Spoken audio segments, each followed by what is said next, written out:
नमस्कार साथियों, मैं संदीप पार्थसारथी।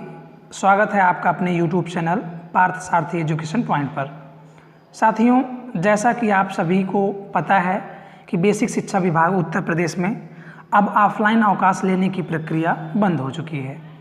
अब मानव संपदा पोर्टल अथवा एम स्थापना ऐप के द्वारा हम अवकाश की स्वीकृति लेते हैं।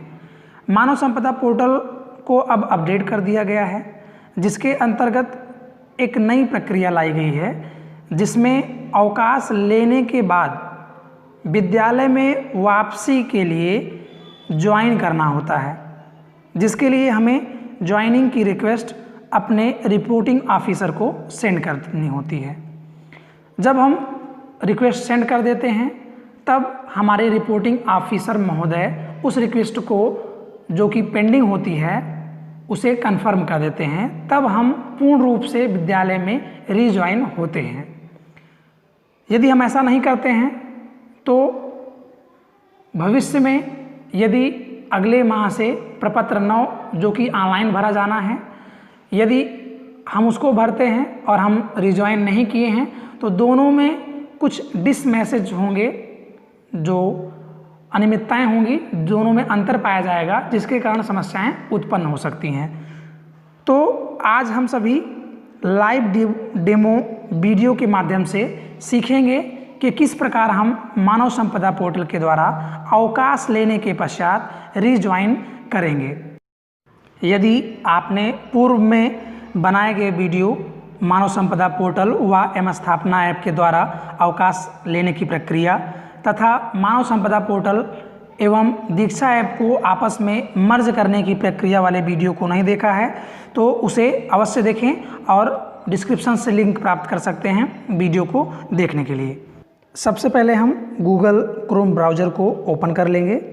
ओपन करने के पश्चात हम सर्च बॉक्स में मानव संपदा पोर्टल की वेबसाइट ehrmsd.upsdc.gov.in सर्च करेंगे।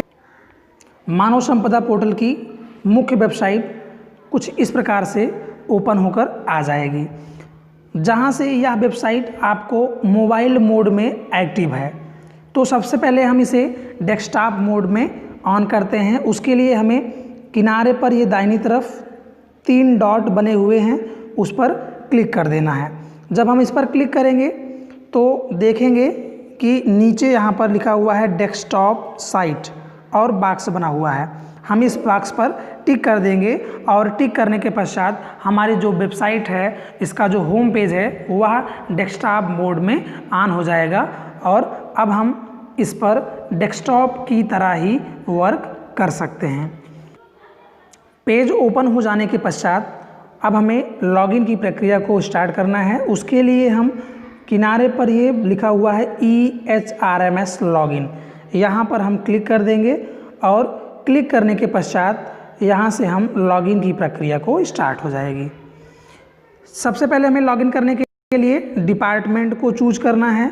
यहाँ से आपको यूज़र आईडी अपनी भर देनी है, फिलअप कर देनी है। पासवर्ड यहाँ से आपको फिल कर देना है और इस कैप्चा टेक्स्ट को हम इस बॉक्स में फिल कर देते हैं केस सेंसिटिव रूप में, जहाँ से हम कैपिटल लेटर को कैपिटल लेटर में, स्मॉल लेटर को स्मॉल लेटर में हम फिल करते हैं। फिल करने के पश्चात हम लॉगिन पर क्लिक कर देते हैं।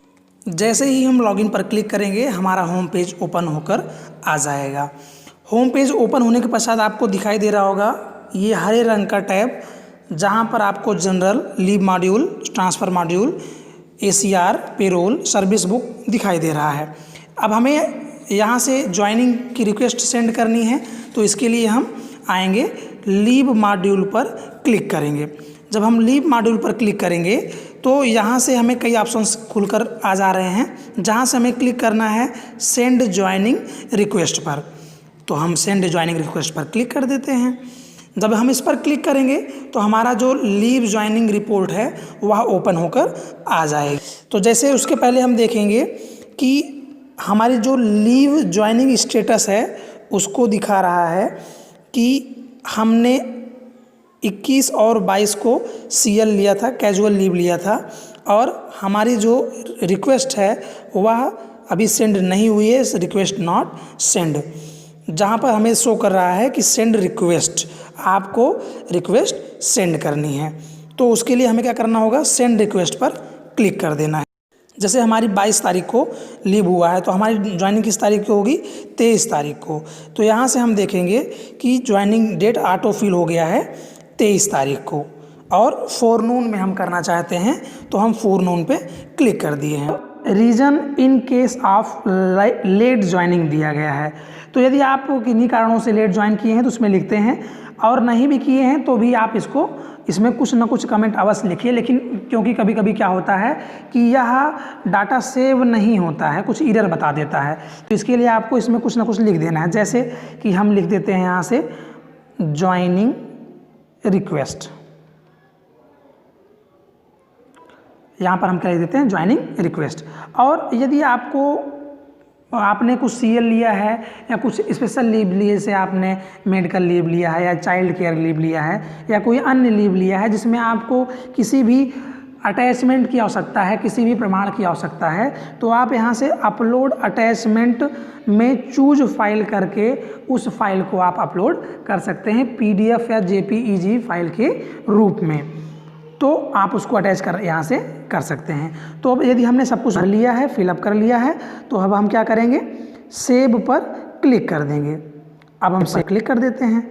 जब हम सेव पर क्लिक करेंगे तो यह पूछेगा हमसे, आर यू श्योर, क्या आप श्योर हैं कि आप रीज्वाइन करना चाहते हैं, तो हमें ओके पर क्लिक कर देना है। जब हम ओके पर क्लिक कर देंगे तो हमारा डाटा सेव होकर आ जाएगा। अब यहाँ से जैसे आपको देखेंगे तो यहाँ से ऑप्शन, यहाँ से आपका मैसेज आ गया कि data has been successfully saved, आपका डाटा सक्सेसफुली सेव हो चुका है। अब आपको ओके पर क्लिक कर देना है, तो यहाँ से हम ओके पर क्लिक कर देंगे। अब हम यहाँ पर देख रहे हैं लीव ज्वाइनिंग स्टेटस में कि हमारा जो ज्वाइनिंग डेट था वो 23/9 को फोरनून में हुआ था, और यहाँ से उसका स्टेटस हमें क्या दिखाई दे रहा है, पेंडिंग दिखाई दे रहा है। दोस्तों ये तब तक पेंडिंग दिखाई देगा जब तक हमारे रिपोर्टिंग ऑफिसर इसे कंफर्म नहीं कर दे। दोस्तों आपसे ये अपेक्षाएं हैं कि आपको ये चीज़ें समझ में अच्छे से आ गई होंगी